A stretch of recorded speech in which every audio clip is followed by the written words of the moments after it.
Hey, all right. We're back down here to Bobby Forge down here, southeast Louisiana. So the last two evenings, been working on the top of the forge.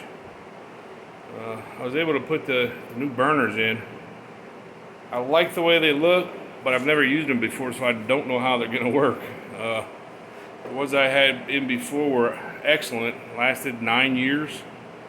Probably would have went another 9, but they were starting to burn to the sides and stuff and just get old, so I figured I'd change them. I hope these work just as good. But anyway, I was looking for some refractory to put up in the top of this thing. And I remember when I first started, anybody who knows when you get into this, you're on a budget. You're still on a budget in 10 years, 11 years later, but not as much. And fire break and fire cement and everything is pretty darn expensive. So the bottom of the forge is in pretty decent shape because I used that good refractory last year. And I put that in the bottom because the borax was eating the hell out of everything else. The borax doesn't touch this stuff. So I still got a quarter of a bag of it left. But I remembered back in the good old days when I first started, I found a recipe to build fire break. Basically what it is, it's equal parts of perlite, vermiculite, mortar, and sand. Now I just happen to have pool sand, and hey, it's sand, so that's what I use. And this is what it looks like.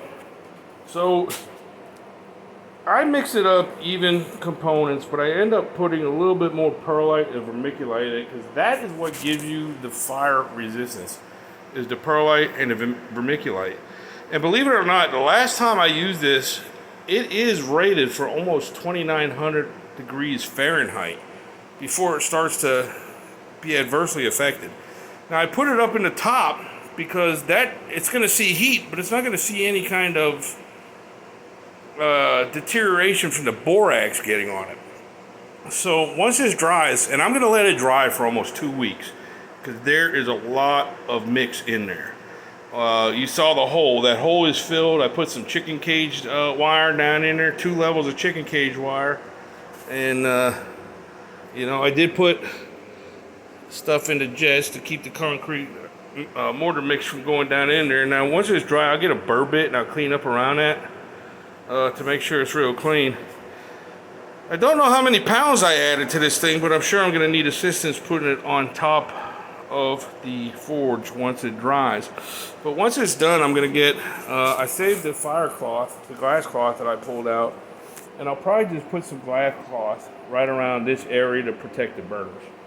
And I'll use some mason screws and epoxy or whatever to get them to stick, but usually they'll stick pretty good. I also got some wire cable, some connectors, and hold on a minute, I'll be back in a minute, and some turnbuckles. So rather than weld this all back together, I'm going to make 2 wire rope harnesses that are going to wrap around the entire forge, and then we'll tighten them with the turnbuckle. It's going to be airtight because when I'm done, I'm going to seal up the seams with some super high temp RTV. I think it's good for about 1,000 degrees, 900 degrees, something like that.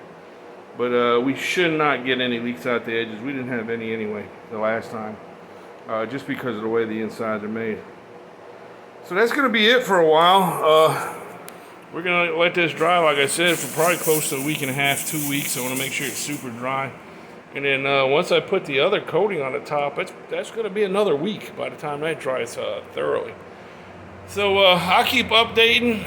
Got some work to do on the food plot. Dove season is this Saturday, so maybe I'll shoot a video of us out there trying to get a couple of little winged doves. But it's getting to be a fun time of year. I redid the food plot this morning because I wasn't thrilled with it. So, hey, hopefully the third time's a charm. Went out there and hand-tilled it this time.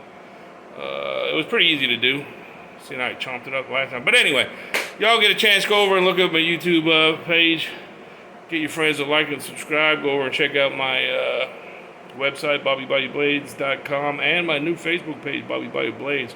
And don't forget, not this Saturday, following Saturday, Lamar Dixon Expo Center in Gonzales, Louisiana, the 14th and 15th.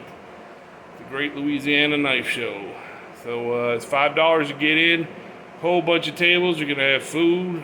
Get to see a bunch of really quality handmade knives, including mine. And just meet some really fabulous people. So you get a chance to come down there and support all us local bladesmiths. So y'all have a great day. And remember, my job is to make you quality blades. Your job is to make me famous for 2024. All right, all right, all right.